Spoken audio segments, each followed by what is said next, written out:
Hello students, मैं आपको company law के बहुत सारे टॉपिक्स अपने वीडियो के जरिए आपको क्लियर कर रही हूँ। आज के दिन के लिए मैंने वीडियो में टॉपिक चूज किया है डायरेक्टर। संचालक कहते हैं इसे हिंदी में। कौन होता है ये? देखो, जो कंपनीज एक्ट 2013 है उसका जो सेक्शन 2 सब सेक्शन 34 है वो इसको डिफाइन करता है। डायरेक्टर वो पर्सन होता है जो अपॉइंट किया जाता है to manage the affairs of the company. Company के जितने भी मामले हैं उनको मैनेज करने के लिए, उनको कंट्रोल करने के लिए, उनको कंडक्ट करने के लिए जो व्यक्ति अपॉइंट किया जाता है दैट इज द डायरेक्टर। ठीक है। अब आगे की कुछ अच्छी अच्छी ऐसी बातें मैं आपको बताना चाहती हूँ जो आपको बुक्स में तो होती तो है लेकिन आपकी नजरों में नहीं आती। ठीक है, क्योंकि आप थॉरोली नहीं पढ़ पाते हो। तो मैं वही चीजें आपको हाईलाइट फॉर्म में समझाने की कोशिश करती हूँ। एक चीज है DIN डिन। ये क्या होता है? डायरेक्टर आइडेंटिफिकेशन नंबर, यानी संचालक का पहचान नंबर, है ना। इसको कहते हैं DIN। और ये हर एक डायरेक्टर के पास होता ही है। ठीक है।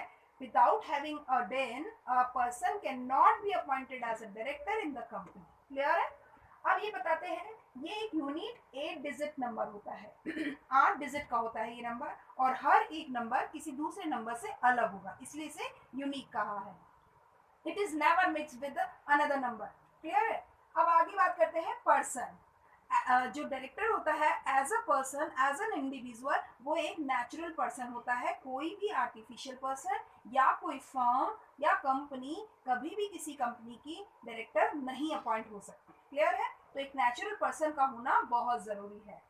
आगे बात करते हैं, अगर इंडिविजुअली हम उस व्यक्ति को डायरेक्टर कहते हैं जिसको कंपनी के अफेयर्स को डील करने के लिए रखा गया है या अपॉइंट किया गया है, तो अगर कलेक्टिव फॉर्म की बात करें तो उसे हम क्या कहेंगे? उसे हम कहेंगे बोर्ड ऑफ डायरेक्टर्स। हिंदी में हम कहते हैं संचालक मंडल। ठीक है। तो board of directors collective form होती है डायरेक्टर की। आगे की बात करते हैं, ये इसके क्या फंक्शन होते हैं, क्या काम करता है, ड्यूटीज क्या है इसकी। तो अगर एक सेंटेंस फॉर्म में कहूँ तो the person who is appointed to perform the duties and function of company in accordance with the Companies Act 2013। हमारे 2013 का जो कंपनी एक्ट है उसके अकॉर्डिंग जितनी भी ड्यूटीज और फंक्शंस है कंपनी की, उन सबको परफॉर्म करने के लिए जिस व्यक्ति को अपॉइंट किया जाता है वही होता है डायरेक्टर। क्लियर है? अब आगे बढ़ती हूँ। मैंने आपको एक और चीज इंट्रोड्यूस की है, जैसे अभी अभी मैंने आपको डेन बताया है, अब एक और नई चीज बता रही हूँ, टाइप्स। जनरली आपके एग्जाम्स में क्वेश्चन ऐसा नहीं बनता है कि how many types of directors are there, लेकिन मैं आपको समझाना चाहती हूँ, ये आपकी नॉलेज को रिच करेगा कि कंपनी में डायरेक्टर्स कितने तरीके के हो सकते हैं। ठीक है। तो देखिएगा, कंपनी में डायरेक्टर्स बहुत सारे तरीके के होते हैं। मैं कुछ प्रोमिनेंट डायरेक्टर्स को बता रही हूँ। जैसे एक होता है एग्जीक्यूटिव डायरेक्टर। एग्जीक्यूटिव डायरेक्टर यानी जो परफॉर्म करेगा चीजों को, है ना। क्या है? देखो, किसी भी कंपनी में एक्चुअल अपन जिसको फुल टाइम डायरेक्टर कहते हैं ना, वही है एग्जीक्यूटिव डायरेक्टर। इसको हमने फुल टाइम डायरेक्टर इसलिए कहा है क्योंकि ये डे टू डे लाइफ में जितने भी ट्रांजेक्शन हो रहे हैं कंपनी के अंदर, उन सारे डे टू डे मैटर्स को मैनेज करने का काम करेगा। एक काम कि एक तो फुल टाइम कहलाता है, दूसरा जितना भी डे बाय डे काम जो हो रहा है उनको मैनेज करने का काम करेगा, तीसरा ये कहता है जितने भी असेट्स होती हैं कंपनी को उनके बारे में निर्णय लेने का या उनके डिसीजन मेकिंग का जो काम करेगा वो यही काम करता है, एग्जीक्यूटिव डायरेक्टर कहते हैं जिसको। एक और चीज, कंपनी में किन लोगों को अपॉइंट करना और किन लोगों को निकालना है, इन सब बातों के बारे में भी जो निर्णय लेने वाला व्यक्ति है वो भी एग्जीक्यूटिव डायरेक्टर ही होता है। तो इसको हम अगर इन शॉर्ट कहें तो हायरिंग और फायरिंग करने वाला पर्सन भी एग्जीक्यूटिव डायरेक्टर ही कहलाता है। ठीक है। तो इसका मतलब जो लोगों को मैनेज करे, जो असेट्स को मैनेज करे, जो डे टू डे लाइफ के ट्रांजेक्शन्स को देखे और जो हायरिंग और फायरिंग का काम करे और जिसको हमने फुल टाइम डायरेक्टर कहा है, ऐसा व्यक्ति एग्जीक्यूटिव डायरेक्टर होता है। अब मैं सेकंड टाइप के डायरेक्टर की बात बताती हूँ। एक है नॉन एग्जीक्यूटिव डायरेक्टर, यानी जो एग्जीक्यूटिव डायरेक्टर करता होगा वो काम वो नहीं करेगा। ठीक है, क्योंकि वो नॉन एग्जीक्यूटिव डायरेक्टर है। तो सबसे पहली चीज, अगर मैं उसको कहती हूँ कि वो फुल टाइम डायरेक्टर होता है, तो फर्स्ट थिंग है इसके बारे में, ये पार्ट टाइम डायरेक्टर होता है। ये आपको समझ में आना चाहिए। तो पार्ट टाइम डायरेक्टर को हम नॉन एग्जीक्यूटिव डायरेक्टर भी कहते हैं। आगे कहता है, ना ही तो ये डे टू डे मैनेजमेंट को देखता है, जितने भी ट्रांजेक्शन या अफेयर्स डे बाय डे इस कंपनी में हो रहे होंगे उनको देखने का काम इसका नहीं है, इसकी ड्यूटी नहीं है।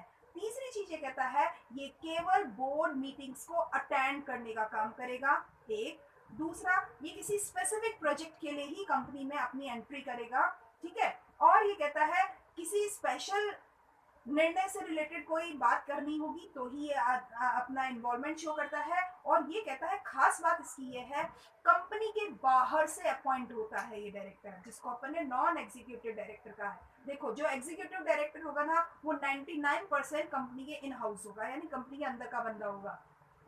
लेकिन जो हमने नॉन एग्जीक्यूटिव डायरेक्टर कहा है, वो 99% वो कंपनी के बाहर का बंदा होगा। तो अब हमारे दिमाग में क्वेश्चन आना चाहिए कि हमें नॉन एग्जीक्यूटिव डायरेक्टर की जरूरत ही क्या है, ठीक है। तो देखो, जरूरत बहुत बार होती है। कभी कभी ऐसा होता है, जब कंपनी के बाहर का कोई व्यक्ति एज अ डायरेक्टर अपॉइंट किया जाता है, तो उसको वो सारी पावर्स और वो सारे राइट्स मिल रहे हैं जो एक डायरेक्टर को मिल रहे हैं, लेकिन वो इंडिपेंडेंटली अपनी वॉइस रेस कर सकता है, जो एक डायरेक्टर इतना इंडिपेंडेंटली वॉइस रेस नहीं कर सकता, ठीक है। तो एक फायदा मिलता है हमें कंपनी के बाहर के एक बंदे को एज अ डायरेक्टर अपॉइंट करने से, कि वो अपनी वॉइस को इंडिपेंडेंटली रेस करता है, एक बात। और दूसरी चीज ये कहता है कि ऐसा व्यक्ति जो होता है, वो अपनी डिसीजन मेकिंग में अपना बेटर परफॉर्मेंस दे सकता है। हालांकि जो मैनेजर डायरेक्टर्स हैं, वो भी अपने डिसीजन मेकिंग में अपना पूरा सपोर्ट देते हैं, 100% सपोर्ट करते हैं, लेकिन फिर भी हम ये मानते हैं, जो व्यक्ति बाहर का आता है और स्पेशल ओकेजन पे ही कॉल किया जाता है, वो व्यक्ति ज्यादा बेटर डिसीजन दे पाता है। तो इसलिए कंपनी फुल टाइम डायरेक्टर के साथ साथ पार्ट टाइम डायरेक्टर्स को भी अपॉइंट करती है, ठीक है। अब बात करते हैं कि किस तरह का एक तीसरा डायरेक्टर की बात कर रही हूँ, ऑल्टरनेटिव डायरेक्टर कहते हैं इसको हम, या फिर सब्स्टिट्यूट डायरेक्टर भी कहते हैं। ये वो डायरेक्टर होता है जो डायरेक्टर की जगह पर काम करेगा या ऑल्टर फॉर्म में काम करेगा, यानी वैकल्पिक तौर पर काम करेगा। देखो, कभी कभी ऐसा होता है, अगर पिछले 3 महीने से कोई एक डायरेक्टर जो फुल टाइम था, वो कंपनी में नहीं आ पा रहा है, या अपनी प्रेजेंस नहीं काउंट करवा रहा है, या नॉट कैपेबल टू कम है, कुछ भी हो सकता है, तो ऐसे में डायरेक्टर की पोजीशन को फिल करने के लिए हम ऑल्टरनेटिव डायरेक्टर को अपॉइंट कर लेते हैं, यानी सब्स्टिट्यूट डायरेक्टर को अपॉइंट कर लेते हैं। वो व्यक्ति होता है जिसको अपॉइंट तो किया गया है, लेकिन वो फुल टाइम डायरेक्टर नहीं है, उसके पास वो सारी ड्यूटीज, वो सारे पावर्स होते हैं जो इस एक्चुअल डायरेक्टर के पास होंगे, ठीक है। और इसको ये कहा है कि वो डायरेक्टर के बिहाफ पे काम कर रहा होता है, वो खुद डायरेक्टर नहीं होता, डायरेक्टर के बिहाफ पे काम कर रहा होता है, वो एक तरह से केयर टेकर की तरह से काम कर रहा होता है। एक और नई तरीके की चीज आपको बता रही हूँ, जो कि टाइप्स ऑफ डायरेक्टर में ही है, शैडो डायरेक्टर।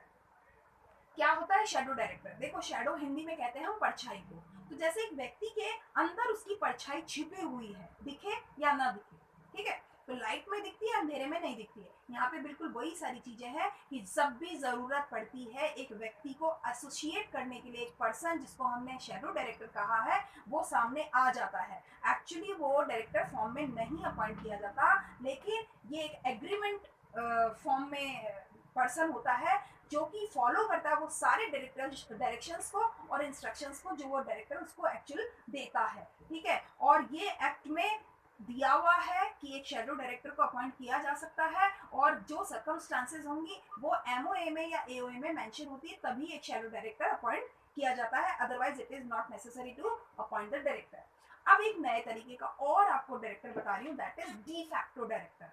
मैं आपको श्योर बोल रही हूँ कि आपने ऐसे डायरेक्टर्स के नाम नहीं सुने होंगे अगर आपने एक जनरल वे में पढ़ाई की होगी। तो मैं आपको चाहती हूँ कि मेरे वीडियोस के जरिए आप इन डेप्थ स्टडी करें। इसी रेफरेंस में मैं आपको नई नई चीजें अपने वीडियोस में बता रही हूँ, ठीक है। तो इसी रेफरेंस में बताती हूँ डिफैक्टो डायरेक्टर क्या होता है। देखो, डिफैक्टो डायरेक्टर वो होता है जो एक्चुअली नॉट अपॉइंटेड और हु इज डिसक्वालिफाइड। वो डायरेक्टर है जो अभी तक अपॉइंट नहीं हुआ है या फिर वो डिसक्वालीफाई हो गया है। दोनों ही केस में इसका मतलब वो डायरेक्टर नहीं है ना, लेकिन मुद्दा क्या है, डायरेक्टर नहीं होते हुए भी वो डायरेक्टर है।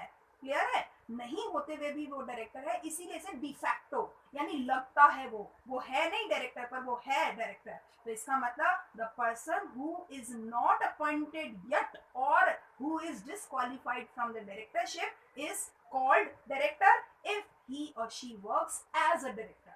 क्या आपको मेरी बात समझ में आई? एक वो व्यक्ति जो या तो डिस्क्वालीफाइड हो गया, यानी पहले डायरेक्टर था लेकिन अब डिस्क्वालीफाइड हो गया। मैं आपको बताऊंगी किन किन सर्कमस्टांसेस में एक डायरेक्टर डिस्क्वालीफाई हो जाता है, ठीक है। तो या तो वो डिस्क्वालीफाइड हो गया, डायरेक्टर था वो लेकिन अब नहीं है, और या फिर वो डायरेक्टर हो सकता है लेकिन अभी अपॉइंट हुआ नहीं है। तो ये दोनों केसेस जो प्रेजेंटली उसे डायरेक्टर शो नहीं कर रहे हैं, लेकिन वो काम बिल्कुल वही कर रहा है जो एक डायरेक्टर को करना है। Without having a position he does as a work of director. तो इसको हम कहते हैं डिफैक्टो डायरेक्टर। ठीक है, ये आपको अच्छा रहेगा कि अगर आपको पता रहे, और अगर क्वेश्चन में नहीं भी पूछा गया हो तो भी कहीं भी आप इसे हाईलाइट करके आते हो अच्छे से, तो आपको आंसर में वेटेज मिल जाएगी और अच्छा मार्क्स मिल सकने की गुंजाइश बन जाएगी। एक और डायरेक्टर का बता रही हूँ मैं आपको। एसोसिएट डायरेक्टर होता है जो कि अपॉइंट नहीं किया जाता है, और इसकी जो ड्यूटीज और पावर होती हैं वो फिक्स की जा सकती है, चेंज भी की जा सकती है और कैंसिल भी की जा सकती है, ध्यान रखिएगा। और ये कहता है उसको किसी भी मीटिंग को अटेंड करने का राइट नहीं होता और वोट करने का भी राइट नहीं होता है जब तक कि उसे ऐसा करने के लिए बोर्ड परमिट ना करे। ये खास बात है। एसोसिएट डायरेक्टर यानी एक सहायक संचालक होता है जिसको मीटिंग या वोट करने का अधिकार तो नहीं दिया जाता, लेकिन अगर बोर्ड उसे परमिट करता हो तो वो ऐसा उसे अधिकार मिल जाता है। उसकी पावर्स को कम भी किया जा सकता है, ज्यादा भी किया जा सकता है, या फिर फिक्स भी किया जा सकता है। ये थोड़ा सा आपको ध्यान रख लेना चाहिए। अब एक और डायरेक्टर बता रही हूँ मैं आपको, नॉमिनी डायरेक्टर। वो क्या होता है? देखो, जब किसी कंपनी में कोई फाइनेंशियल इंस्टीट्यूट या फिर गवर्नमेंट अपने शेयर्स के जरिए उसमें अपना भागीदारीता देती है, तो वो अपनी तरफ से एक व्यक्ति को नॉमिनी बना देती है। बात समझिएगा, अपनी तरफ से एक व्यक्ति को नॉमिनी बना देती है। हालांकि ये डायरेक्टर भी अपॉइंट तो कंपनी के बोर्ड के द्वारा ही किया जाता है, वो फाइनेंशियल इंस्टीट्यूट या वो गवर्नमेंट नहीं उसको अपॉइंट करती है, वो केवल नॉमिनेट करती है, वो मतलब निर्वाचित करती है कि हमारा ये व्यक्ति होगा, एज अ डायरेक्टर वर्क करेगा, लेकिन अपॉइंट वही करेगी जो कंपनी का बोर्ड है। ठीक है, इसके लिए भी वो व्यवस्थाएं हैं कि आर्टिकल्स में इस तरह की व्यवस्था होंगी तो ही ऐसा काम होगा। तो मैंने आपको executive, non executive, de facto, alternative, substitute, nominee, बहुत सारे तरीके के आपको शैडो डायरेक्टर आपको टाइप्स बता दिए हैं। मैं उम्मीद करती हूँ कि आपको कम से कम 4 या 5 भी अगर ये याद रह जाते हैं तो आपके आंसर की अच्छी वेटेज बन जाएगी। अब मैं थोड़ा आगे बढ़ती हूँ, टाइप्स हो गया है, आगे बढ़ते हैं नंबर।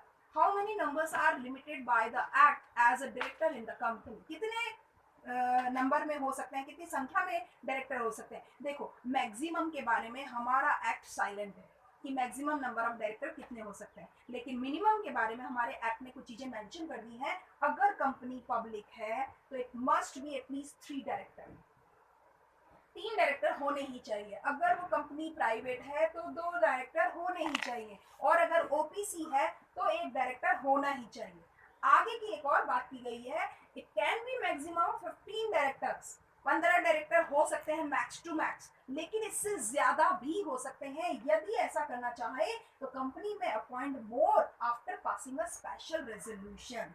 अगर विशेष प्रस्ताव पास कर लिया जाए तो कंपनी 15 से ज्यादा डायरेक्टर्स भी अपॉइंट कर सकती है। ठीक है, अब यहाँ पे बात करते हैं, एक और नया टर्म बता रही हूँ आपको, फर्स्ट डायरेक्टर क्या होता है। देखो, फर्स्ट डायरेक्टर वो लोग होते हैं जो किसी कंपनी के एमओए को साइन करते हैं, सिग्नेचर करते हैं, सब्सक्राइब करते हैं, यानी मेमोरेंडम ऑफ एसोसिएशन को जो सब्सक्राइब करते हैं वो फर्स्ट डायरेक्टर्स होते हैं। और अगर कोई भी सब्सक्राइब नहीं करता है तो जो लिस्ट मेंबर्स की होती है आर्टिकल्स में शो हुई हुई, उनमें से कुछ लोगों को डायरेक्टर और बोर्ड बना दिया जाता है। ठीक है, यहाँ तक की बात समझ में आ रही है? अब मैं डिस्क्वालिफिकेशन के बारे में आपको बताती हूँ कि किस किस तरह के लोगों को डिस्क्वालीफाई कर दिया गया है कंपनी एक्ट में एज अ डायरेक्टर। तो ये सबसे पहले चीज कहता है, अगर कोई व्यक्ति नहीं है, अगर फर्म है या आर्टिफिशियल पर्सन है, तो he is not qualified to appoint as a director, यानी एक व्यक्ति का होना बहुत जरूरी है। एक और बात कहता है कि या तो वो व्यक्ति साउंड माइंड भी होना चाहिए और इंसॉल्वेंट भी नहीं होना चाहिए। अगर वो साउंड माइंड नहीं है या इंसॉल्वेंट है, इवन अगर उसकी एप्लीकेशन भी इंसॉल्वेंसी की लग गई है और उस पर अभी डिसीजन नहीं आया है, तो उस पोजीशन में भी he is not capable to appoint as a director. ये चीज भी आपको समझ में आ जानी चाहिए। एक और चीज कहते हैं, अगर उसने कोई एथिकल एक्यूज किया है, कोई भी उसने ऐसा क्राइम किया जो नैतिक अपराध की श्रेणी में आता है, तो उसको भी हम अपॉइंट नहीं कर सकते एज अ डायरेक्टर। इसके अलावा मान लो उसने शेयर लिए हुए उस कंपनी में, और उस शेयर पे जो कॉल अमाउंट डिमांड की गई थी उसको उसने फिल नहीं किया है एट द लैप्स टाइम के खत्म होने तक, तो ऐसे में उसको डिस्क्वालीफाई किया जा सकता है कि वो एज अ डायरेक्टर अपॉइंट नहीं रह सकता है। इसी के लिए अगर ट्रिब्यूनल ने कुछ केसेस में किसी व्यक्ति को कह दिया हो कि अब ये किसी कंपनी का डायरेक्टर नहीं रहेगा, तो अब इसका मतलब है डिस्क्वालीफाई हो गया है, वो बैन कर दिया गया ट्रिब्यूनल की तरफ से, वो कंपनी में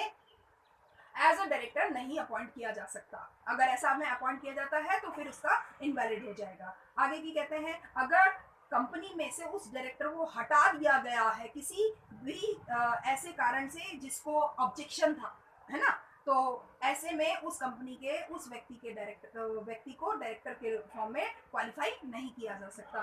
ठीक है। इसी तरीके से अगर वो कंपनी में कोई प्रॉफिट पोस्ट गेन कर रहा है तो भी वो डायरेक्टर नहीं रह सकता है, यानी उसका प्रॉफिट पर्सनल नहीं होना चाहिए। अगर कोई उस पर रेस्ट्रिक्शन लगा दी गई है या फिर कोई उस पर अयोग्यता यानी डिस्क्वालीफाई कर दिया गया है तो भी उसे किसी भी कंपनी में डायरेक्टर एज अ डायरेक्टर नहीं रखा जा सकता है। किसी ऐसी कंपनी का वो डायरेक्टर रहा हो जहाँ पे कोई फ्रॉड वगैरह हुआ हो, स्कैम हो गया हो, तो फिर ऐसे व्यक्ति कंपनी का जो संचालक है या डायरेक्टर है वो किसी दूसरे कंपनी के डायरेक्टरशिप को नहीं ले सकता है। तो ये मैंने वो सारी बातें आपको बताई कि कब कब एक कंपनी में जो डायरेक्टर होता है एज अ पर्सन वो डिस्क्वालीफाई किया गया है। ठीक है। अब मैं आगे की बात करती हूँ, मैं आपको बता रही हूँ कि कौन कौन सी पावर्स हैं कंपनी में डायरेक्टर के पास में। तो मैं आपको बता दूं, पावर्स बहुत सारी है, यानी उसकी जो शक्तियां हैं, बहुत सारी शक्तियां हैं। इसको अगर मैं कहूँ तो स्टेचुरी पावर भी होती है और रेजोल्यूशन के साथ में कोई पावर भी होती है, अदर पावर्स भी होती हैं, मैनेजरियल पावर्स भी होती हैं।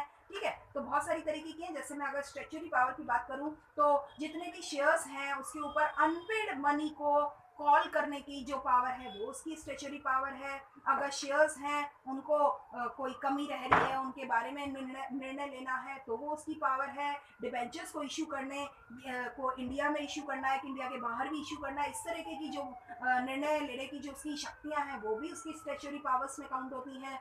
कहाँ फंड को इन्वेस्ट करना है, किस जगह इन्वेस्ट करना है, ये सब उसकी स्टेचुरी पावर है। कंपनी को किस तरीके से डिबेंचर्स के अलावा लोन लेना है ये भी उसकी स्टेचुरी पावर्स में आता है। कोई अमालगमेशन करना है, मर्ज करना है या फिर कोई रिकंस्ट्रक्शन करना है, ये भी उसकी स्टेचुरी पावर्स में काउंट होता है। इसके अलावा अगर मैं बात करूं जैसे किसी कोई कैजुअलिटी हो गई है, वैकेंसी फिल करनी है, वो उसकी कुछ दूसरी शक्तियों में काउंट होती हैं। एडिशनल डायरेक्टर को अपॉइंट करना हो सकता है, ऑल्टरनेट डायरेक्टर्स को अपॉइंट करना हो सकता है, कोई इंटरिम जो डिविडेंड होता है उसको डिक्लेयर करना हो, ऐसे में वो अपनी अदर पावर्स को यूज कर सकता है। कोई डिक्लेयर करनी हो किसी की सॉल्वेंसी जहाँ पे कंपनी वाइंड अप कर रही हो अपनी इच्छा से, तो ऐसे में भी उसकी ये वो शक्ति है जो स्टेचुरी पावर के अलावा की है। ठीक है। ऐसे ही कुछ रेजोल्यूशन से संबंधित भी उसके बहुत सारी शक्तियां हैं। अगर मैनेजरल पावर्स की बात करूं तो वो किसी भी थर्ड पार्टी के साथ में डायरेक्ट कॉन्टैक्ट करने का उसका पावर है। वो रिकमेंड कर सकता है डिविडेंड्स को, वो डिसीजन ले सकता है किसी भी कंडीशन या टर्म्स के बारे में कि डिवेंचर इशू करना है तो किन टर्म्स और कंडीशंस पर इशू करना है। ऐसे ही वो कंपनी के जो सेक्रेटरी हैं, वो जो डायरेक्टर्स, मैनेजर, उन सबको अपॉइंट करना है, ये भी उसकी मैनेजरल पावर्स में काउंट होता है। किसी भी सबऑर्डिनेट के काम को अगर उसे कंट्रोल करना है या सुपरवाइज करना है तो भी वो उसके मैनेजरल पावर्स को शो करता है। किसी भी कंपनी में शेयर्स को ट्रांसफर करना है या फोरफीट करना है तो उससे संबंधित, या अलॉटमेंट करना है उससे संबंधित जो उसके पावर है, वो सारी चीजें मैनेजरल पावर में काउंट होती है। तो मैंने आपको एक 3 कैटेगरी में बहुत सारे तरीके के उसके पावर्स बता दिए हैं जो शो करते हैं कि कंपनी में एक डायरेक्टर की पोजीशन को कितना मजबूती दी गई है।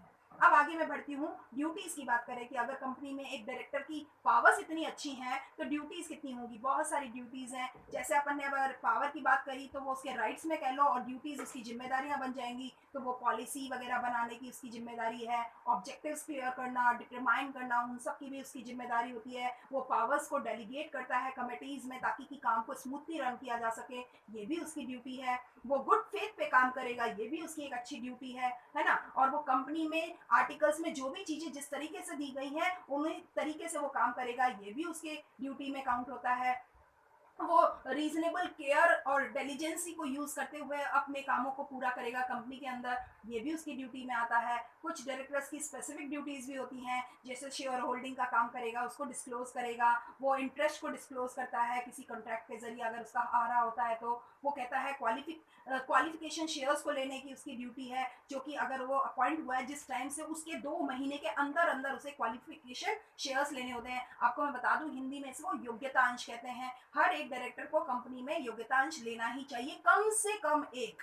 ठीक है, कम से कम एक योग्यतांश लेना होता है। तो अपने अपॉइंटमेंट के 2 महीने के अंदर अंदर उसे अपने क्वालिफिकेशन शेयर्स के बारे में डिक्लेरेशन कर देना चाहिए, ये उसकी ड्यूटी में काउंट हो रहा है। ऐसे उसे स्टेचुअरी एनुअल जनरल मीटिंग वगैरह जो है एक कॉल करना है, ये भी उसकी ड्यूटी है। कुछ साइन करना है प्रॉस्पेक्टस के ऊपर, या जो भी मेमोरेंडम्स वगैरह बन रहे हैं उनको साइन करना है, सारी चीज़ों को सबको फैलाना है, कोई रिटर्न फाइल करना है, कोई अलॉटमेंट का बारे में निर्णय लेना है, या कोई रजिस्ट्रार को रिपोर्ट फाइल करनी है, या कोई फोरफिट या ट्रांसफर के बारे में कोई इश्यू करना है। इन सब के बारे में बहुत सारी उसकी स्पेसिफिक ड्यूटीज है। जैसा मैंने अभी अभी आपको पावर्स में बताया था, वो उसकी ड्यूटीज में भी आ जा रहा है।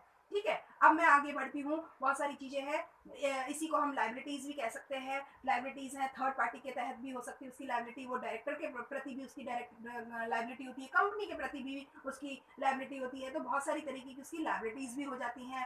ठीक है, अब मैं बात करती हूँ कि अगर कोई चीज़ रह गई हो तो मैं एक बार रिवीजन देख लेती हूँ कि कोई चीज़ आपकी रह ना जाए। तो ज़रा देखें, आपको मैंने पावर्स बता दिया है, लाइबिलिटीज़ भी बता दी हैं, उसकी अपॉइंटमेंट भी बता दिया है। हाँ, एक मिनट, अपॉइंटमेंट रह गया है तो मैं आपको अपॉइंटमेंट बता दूँ। कंपनी के डायरेक्टर का अपॉइंटमेंट किस किस तरीके से किया जा सकता है। देखो, सबसे पहली जरूरी बात है, अपॉइंटमेंट करने के लिए उसके एओए में जो लिस्ट है उसके हिसाब से उसका अपॉइंटमेंट होता है, यानी आर्टिकल्स में लिस्ट होती है उसके हिसाब से होता है। अब मान लो कि एओए में कोई लिस्ट नहीं है, तो फिर जो एमओए का सब्सक्राइबर है उसको हम डायरेक्टर नियुक्त कर देते हैं। ठीक है, उसी को हम फर्स्ट डायरेक्टर कहते हैं, अभी मैंने पहले आपको बताया। इसके अलावा ये कहता है इनिशियल मेंबर्स को भी डायरेक्टर नियुक्त किया जा सकता है। हम यहाँ पे ये बात कर रहे हैं कि किस किस तरीके से उसकी नियुक्ति हो सकती है। तो एओ की लिस्ट के हिसाब से, एमओए के सब्सक्राइबर के हिसाब से, कंपनी के इनिशियल मेंबर्स के हिसाब से। अगर ये कहता है कि कोई भी एडिशनल डायरेक्टर की नियुक्ति करनी होती है तो भी ये कंपनी नियुक्त कर सकती है। इसी तरह से अगर सब्सिट्यूट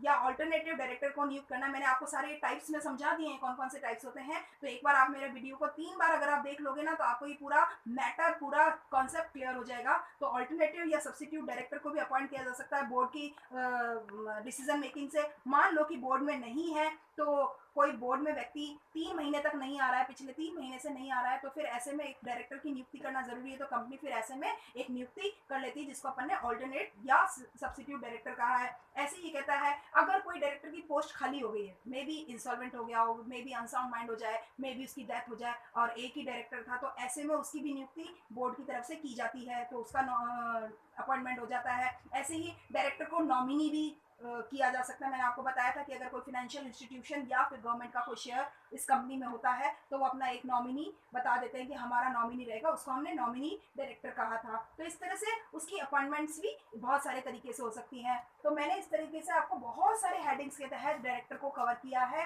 एक रिविजन देते हैं, मैंने उसमें मीनिंग बताया था, डीआईएन को बताया, उसको पर्सन और कलेक्टिव फॉर्म में बताया, एक डेफिनेशन फॉर्म में बताया, मैंने टाइप्स बताया, how many maximum number and minimum number वो भी मैंने बताया। फर्स्ट डायरेक्टर्स को मैंने आपको डिफाइन कर दिया कौन होते हैं। डिस्क्वालिफिकेशन किन किन स्थितियों में बताई गई है वो बता दिया मैंने आपको लायबिलिटीज बताई है, ड्यूटीज बताई है, पावर्स बताई है, उसका अपॉइंटमेंट भी बताया है, बहुत सारी चीजें बता दी है। अब थोड़ा सा एक लास्ट पॉइंट जो अगर मैं लेना चाह रही हूँ वो है किस तरीके से डायरेक्टर को हटाया जा सकता है ना। तो हटाया किस किस तरीके से जा सकता है। देखो, किसी भी प्राइवेट कंपनी का अगर एक डायरेक्टर होता है उसको हम एओए के जरिए हटा देते हैं, उसमें जो भी हमने मेंशन किया है वो उसके जरिए उसको हटाया जा सकता है। लेकिन कभी कभी कंपनी कहती है कि एओए के अलावा भी हम किसी कंपनी के डायरेक्टर को हटा सकते हैं। तो ये कहता है कि उसके अपॉइंटमेंट के 1 साल के पहले किसी भी डायरेक्टर को नहीं हटाया जा सकता, उसे कम से कम 1 साल तक तो रहना ही चाहिए। ठीक है, ऐसे ही कहता है कि अगर पब्लिक कंपनी में है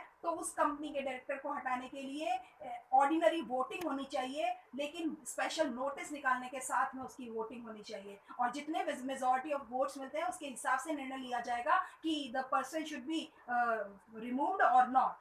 ठीक है, तो ये कहता है इस तरीके से भी इसका रिमूवल किया जा सकता है।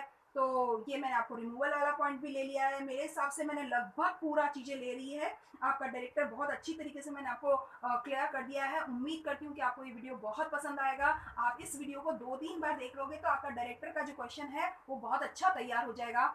तो मैं आपसे उम्मीद करती हूँ कि आपने मेरे चैनल को जरूर सब्सक्राइब कर दिया होगा। अगर नहीं किया है तो अब कर दीजिए और बेल आइकन को भी प्रेस कर दीजिए। I hope you are enjoying with my videos. Thank you for watching my videos regularly.